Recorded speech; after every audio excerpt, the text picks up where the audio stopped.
Okay, here's the 95 Spirit. Nothing special, I wouldn't brag about it, but hey, it's a fucking car, right?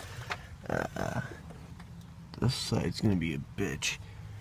As I said before, I gotta do the head gasket. I'm gonna do both of them because I don't exactly know which one it is. So yeah, let me start it and show you what it's doing.